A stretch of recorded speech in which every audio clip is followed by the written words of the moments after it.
Do you love comic books? I do love comic books. How about when you've been around as long as we have, and comic books suddenly change. The characters change. However, this is going to be something really confusing. This topic is going to be really confusing. However, the titles keep going. Maybe they'll start over at number 1. Maybe They'll just change the whole universe. just change the whole universe. It's all about change. And I hate this word. I absolutely I know you do. hate this word. We are going to talk about retconning. Sends a shiver down your spine. Okay. Another edition of Talk Nerdy to Me starts Let's do it now. now. All right, I'm Jack Lutz, Troy Stegner. the host of El Paso Comic Con, and Troy Stigner here runs Zia Comics and the El Paso Comic Con. And this topic of retconning, of the word retcon, what does it mean? What does it mean, basically? The word retcon, it means to hit the reset button. Alter, change. Change, start over, hit the reset button. A retelling. A retelling, all of that, as if it never happened. All of that, as there's a dog outside barking, all that rolled up into one. All of that. So this topic of discussion, I want to say, came up as I saw the movie Logan with Hugh Jackman. Great swan song movie. Patrick Stewart. Both of them. Swan song. Great swan song for both actors, and it was really emotional. And I remember watching the movie, and I didn't know what to make of it. Here's the thing. I knew it was good. I don't know if I was on the fence about liking it as much as I should have. And my girlfriend Gabby said, well, pretend like you don't read comic books. I said, okay, I really like the movie. Yeah. I've always had this trouble of separating myself because I can be very elitist, and I hate that. I call it purist more than elitist. Okay, yeah, but there are also some elitist pricks out there, and we'll get to them in just a second. But I've always had this trouble splitting myself, watching a movie and then reading the comics. The movies are going to be very, very different. Very rare will you ever see a movie almost exactly like the comic book. Very rare. Off the top of my head, 300, Dread with Carl Urban. Those are some of the most faithful comic book, close to the source material. Very close to the source material comic movies I've ever seen. So, however, you brought up a very good point. I'm going to quote you on this. Comics retcon themselves all the time. Hugh Jackman doesn't fit the original description of Logan at all. He doesn't. No. He was short, a stout, feral killing machine. Look at movies as just another comic book retcon. Look at comic book movies as their own telling, as their own universe, as their own, storytelling machine. Cinematic universe instead of the comic book universe. Instead of the comic book universe. And I've learned to respect that. I've learned to love that even. It took me a while. I had a hard time with it in the beginning. Right. And that's not what happened. But then you look back, I was looking at the 70s and 80s comics. Mm-hmm. If you go back even farther, it changed from there. Yeah, so they're continually morphing? Yeah, always morphing. And you have comic book elitists that will argue, well, this isn't the way that this happened in the comic. I just wish the comics would stay the same from when I read them as a kid.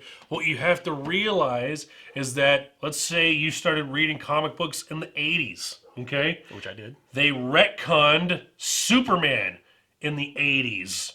Multiple times in the 80s with the Man of Steel storyline. Lex Luthor, instead of being this supervillain that you were familiar with in the 30s, 40s, 50s, and going into the 60s even, suddenly became this businessman, became this mogul. Yeah. He was no longer, at the time, supervillain Lex Luthor in his power suit that you saw on Super Friends, even in the comic books, He became very, very different, and that's the biggest example that I can think of right there. Also, Batman. You got to realize, Batman, when he first came out, would use guns. He had a gun. He had a gun. He was happy-go-lucky. He was very bubbly. And then something happened. A guy by the name of Frank Miller came along and made him very serious and made him very stern. And that was the basis for the Tim Burton Batman movie.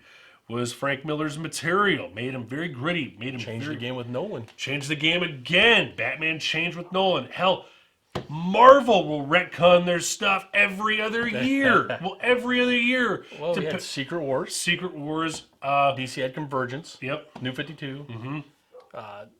Continually change. But I can see the purists because, that's what they've read. That's what they know. That's what they're used to. That's what they want to see. But you've got to stay with modern times or you're not going to pick up new readers. Right.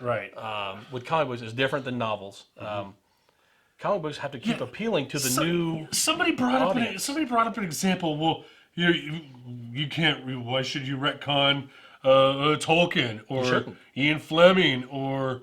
You shouldn't. But those movies, made from those books, don't follow those books exactly either. I'll tell you this. James Bond got a retcon. Daniel Craig retcon James Bond. He's blonde. Short. He's short. Right. He's serious and stern. If you want to look at Lord of the Rings, I didn't see Tom Bombadil anywhere. Yeah. In there. There was a lot of the journey that was left out. Sure. And then in the most recent one, The Hobbit, they added a character that doesn't even exist. Not even in his notes. They pulled a lot of stuff out of the notes and the margins of his work, and I can understand that. I consider that canon. Tauriel doesn't exist in the books or his notes or anywhere. She was added as a Hollywood love interest. Yes. To one of the hobbits, right? Yeah. So look, you're gonna have again. It seems confusing. It seems so. You gotta be able to separate the two. You gotta be able to separate the cinematic universe of comic books between comic books. Okay, with what they're gonna be doing. The kids that are reading books right now. Okay, the 10-year-olds, the kids that are younger than that. I'm talking to that generation in particular. It is going to happen again. It is going to happen. Some 10-year-old kid, and I shudder to think, and I know a lot of people are going to be, that they will shudder to think this too. Some 10-year-old kid right now, eventually, is going to be the new editor-in-chief.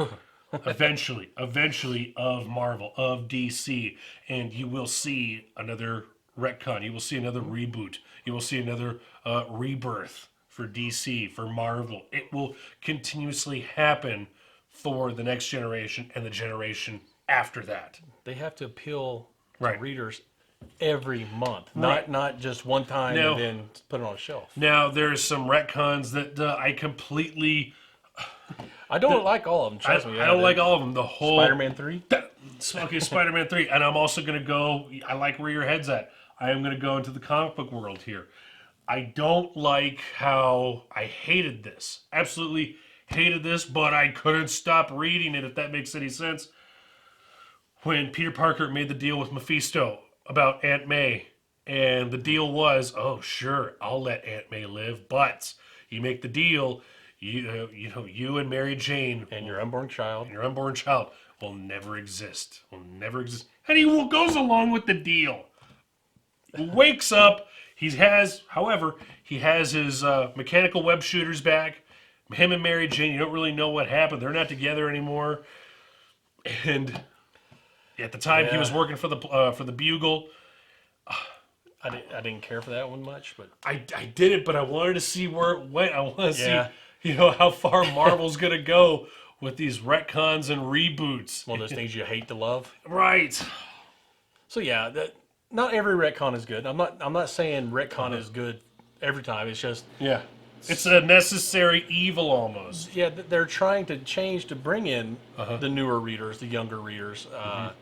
The stuff that appealed to us back in the '80s. These new kids are like, that's stupid. Yeah. So it's lame. Yeah. Clark Kent is a blogger now. What? Clark Kent. Yeah. So. We had to get that out of the way. I can see both sides of the story. I can. But I can push my purist side away to watch the movie and enjoy it. And yeah. I like Logan. I like Logan a lot. Okay. I saw your point. I saw your definite point. Yeah. I mean, I push aside Hugh Jackman. like I said, he's nowhere near what Wolverine's supposed to look like. No. Too tall. Too tall, too nice, too clean. Yeah. So, yeah. All right. We had to get that topic out of the way. I'm glad we did. All right. So whichever side of the fence you're on, that's fine. Just realize there's people on both sides of the fence. You can like it all. It's come to the point now where you can pick and choose. You can pick and choose what origin you want. You can pick and choose what storyline satisfies you and what is canon. It is up to you. Earth 2, Ultimate Universe, It doesn't matter. It doesn't matter. You can like... As long as you're reading the books and watching the movies. You can like any of it. You can dislike any of it. It's up to you. You can pick and choose. That's the beauty of where we're at now with comic books. All right. You can follow us on Twitch, iTunes, El Paso Herald Post, Facebook, YouTube. Did I get it all? Most of it, yeah. What did I forget? Just put us in Google. We'll pop up. That'll be another edition of Talk Nerdy to Me, the Retcon edition. And maybe we'll retcon ourselves. We're gonna retcon. I was gonna say the same thing. All right, I'm Jack Lutz. Troy Stegner. Good night. Sleep tight.